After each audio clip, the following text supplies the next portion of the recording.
Saluons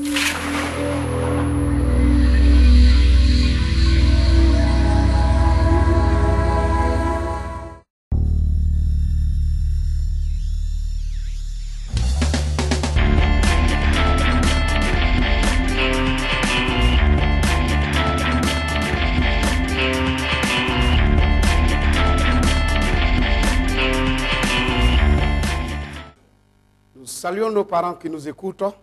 C'est une joie pour nous de leur annoncer la bonne nouvelle. Et la bonne nouvelle vient du royaume. Et c'est ce message que le Seigneur nous a laissé avant de partir. Il nous a dit d'aller partout annoncer la bonne nouvelle à toute la création. C'est pourquoi, bien-aimés frères, bien-aimées sœurs, toi qui m'écoutes aujourd'hui, peut-être tu t'es dit déjà dans ton esprit qu'il n'y a plus de message d'espoir pour toi. Tu t'es dit que pour toi, c'est fini. Parce que tu as tellement travaillé et tu as pu récolter des bénédictions ou des biens. Et aujourd'hui, la situation a fait que tu as tout perdu. Mais laisse-moi te dire aujourd'hui que j'ai un message d'espoir pour toi. Et ce message va te faire du bien. Va faire du bien à ton âme, va faire du bien à ton corps. Et tu vas avoir l'espoir de revivre au nom de Jésus. Chers frères, ce message que je vais donner aujourd'hui, ce message a pour thème un message d'espoir. Alors un message, comme le Seigneur avant de partir disait, allez partout annoncer la bonne nouvelle. Et la bonne nouvelle c'est quoi? La bonne nouvelle c'est l'évangile. L'évangile est égal à la bonne nouvelle. Évangéliser c'est l'action d'annoncer la bonne nouvelle. Nous pouvons schématiser ou je peux schématiser cela en deux temps. C'est-à-dire, il y a une mauvaise nouvelle et il y a une bonne nouvelle. La mauvaise nouvelle, c'est quoi? La mauvaise nouvelle, lorsque nous sommes là et une personne vient nous dire, nous avons un fils, nous avons un frère, un parent, un oncle qui est malade, couché, transféré dans un centre.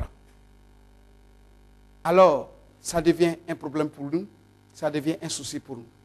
La mauvaise nouvelle, c'est que nous avons des parents qui ont travaillé, qui ont eu des biens, et ces biens ont été pillés. Et ces personnes sont découragées et se disent que c'est fini.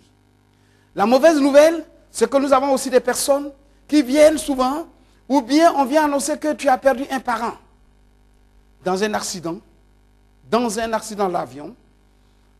Oh bien-aimé, laisse-moi te dire, toutes ces nouvelles-là sont des mauvaises nouvelles. Mais laisse-moi te dire, le Seigneur Jésus-Christ nous a mandaté dans le livre de Luc, chapitre 4, le verset 18.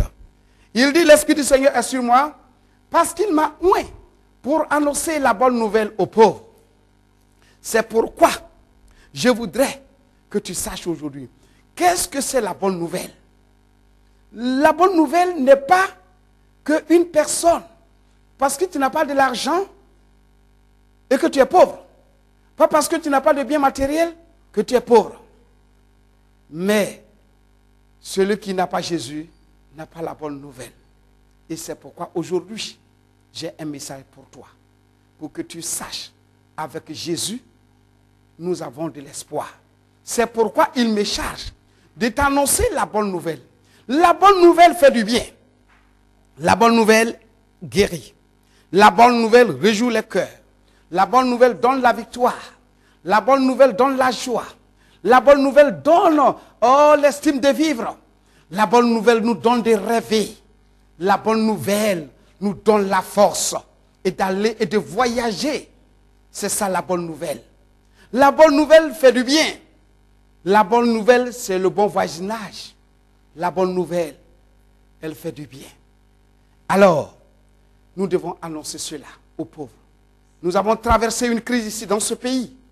Cette crise a fait que certaines personnes ont perdu tous leurs biens, certains ont perdu la vie. D'autres en ont souffert, sont sortis manchots, unijambistes. Mais aujourd'hui, laisse-moi te dire, Jésus-Christ t'aime. Jésus-Christ est la bonne nouvelle.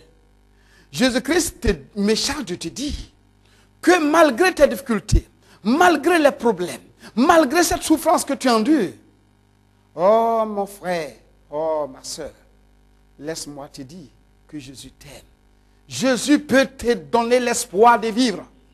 Jésus peut te donner l'espoir de vivre.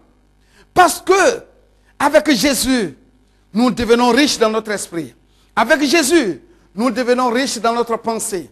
Avec Jésus, nous avons l'espoir d'avancer. Avec Jésus, nous pouvons aller de l'avant. Revenons un peu. Que ceux qui n'ont pas la bonne nouvelle, c'est des personnes découragées, démoralisées. Et ils se disent, qu'est-ce que je vais devenir? Ils peinent, ils gémissent, ils disent, oh, qu'est-ce que je vais devenir? Quand je vois mon passé, quand je vois mon passé, quand je vois mon passé, et aujourd'hui, me voici. Je ne sais plus que faire. Cette mauvaise nouvelle t'a rendu pauvre. Cette mauvaise nouvelle t'a rendu triste. Cette mauvaise nouvelle t'a abattu. Mais il y a de l'espoir. Il y a de l'espoir parce que Jésus vit encore. La parole de Dieu dit, Christ a été crucifié. Christ a été crucifié. Et il a été ressuscité le troisième jour. C'est pourquoi la mort n'a pas pu l'engloutir. Donc quand on espère en Jésus, quand on a la foi en lui, on a la vie et on a l'espoir. C'est pourquoi je t'invite maintenant, si tu as des difficultés, si tu as des problèmes, je t'invite maintenant à accepter ce message. Parce que c'est une bonne nouvelle pour toi. Les hommes t'ont abandonné, tes parents t'ont abandonné, ton oncle t'a abandonné, tes amis t'ont abandonné. Mais aujourd'hui, Jésus n'abandonne personne. Jésus n'abandonne personne. Vous me voyez, quand je vous presse avec joie, j'ai été comme toi, j'ai subi les mêmes conséquences. Mais aujourd'hui, Christ a changé ma vie. Aujourd'hui, il me donne l'espoir de vivre. Et j'espère non seulement vivre sur cette terre, et vivre aussi dans le royaume des cieux. Alléluia. Mon frère, laisse-moi te dire, annoncer la bonne nouvelle à ceux qui ont le cœur brisé. Quand tu as le cœur brisé, quand tu perds un être qui est cher, quand tu perds un être qui est cher, cela te coûte quelque chose de valeur. Parce que vous n'allez plus le voir. Parce que cette personne qui ne connaît pas Jésus, cette personne qui ne connaît pas Jésus, lorsqu'il meurt, alors il ne sait pas où il va. Sa vie est sombrée. Sa vie est comme dans le noir, l'obscurité. Et il se dit, je deviens quoi? Je deviens quoi pour cette vie? Mais laisse-moi te dire, qu'est-ce qui a brisé ton cœur? Qu'est-ce qui a brisé ton cœur? Ton mari t'a abandonné? Ton mari t'a abandonné? Tes parents t'ont abandonné? Ils t'ont chassé? Alors laisse-moi te dire aujourd'hui, Jésus ne chasse personne. Jésus admet les pauvres. Et c'est pour cela qu'il est venu mourir, pour nous donner la vie et pour nous donner espoir. C'est pour cela, je te dis, si ton cœur est brisé, laisse-moi te dire, il y a encore de l'espoir pour toi. Ce message peut te reconstituer. Ce message peut te donner de la valeur. Ce message peut te donner la force. Christ t'aime. Alléluia. Christ t'aime. Christ est l'amour. L'amour réel. L'amour sans hypocrisie. L'amour de l'espoir. Et aujourd'hui, je te prêche de Jésus-Christ. C'est vrai, certains se posent la question, Jésus, il est où? Je ne le vois même pas. Mais laisse-moi te dire, au commencement était sa parole. Sa parole était avec Dieu. Et la parole était Dieu. Et c'est pour cela que je te le dis maintenant. Oh, alléluia. La parole te fait du bien. Donc si tu acceptes cette parole, vous avez Christ en vous. Vous avez la vie en vous. Vous avez l'espoir en vous. Alléluia. Laisse-moi te dire, un jour, un sage de la Bible qui se nommait Nicodème.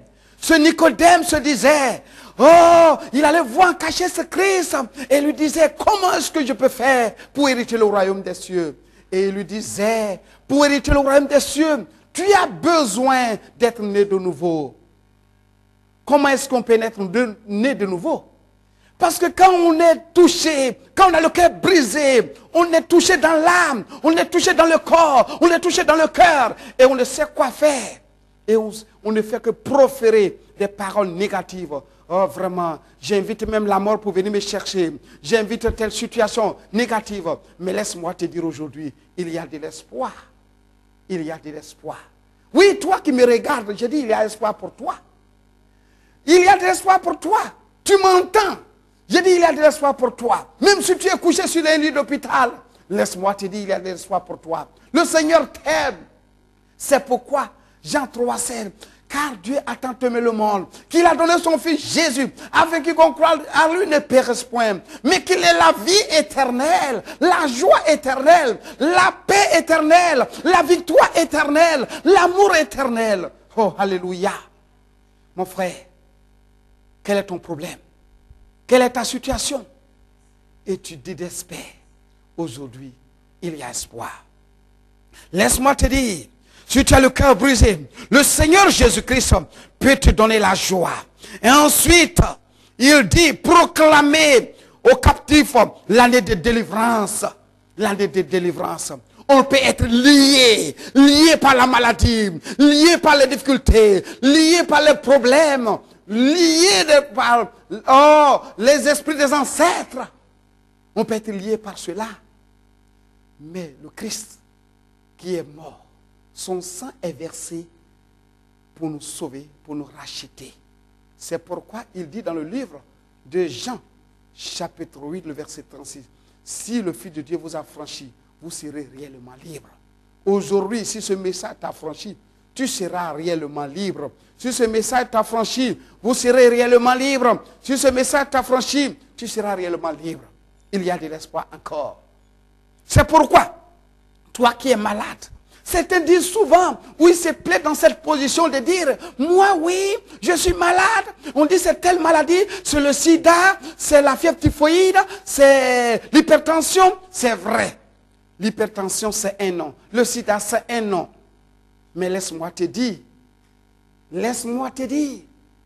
que Jésus, c'est un nom. Et le nom de Jésus est au-dessus de toute maladie. C'est pourquoi il nous a donné le pouvoir. Dans le livre de Matthieu, chapitre 10, le verset 1, que Jésus appela ses 12 disciples, il les a donné le pouvoir de chasser tout esprit qui émane la maladie. Dont les maladies sont émanées par des esprits. Et ces esprits-là détruisent la vie. Les mêmes esprits te poussent à te renier toi-même, à te rejeter toi-même. Mais Christ nous a donné le pouvoir de chasser tout esprit impur et de proclamer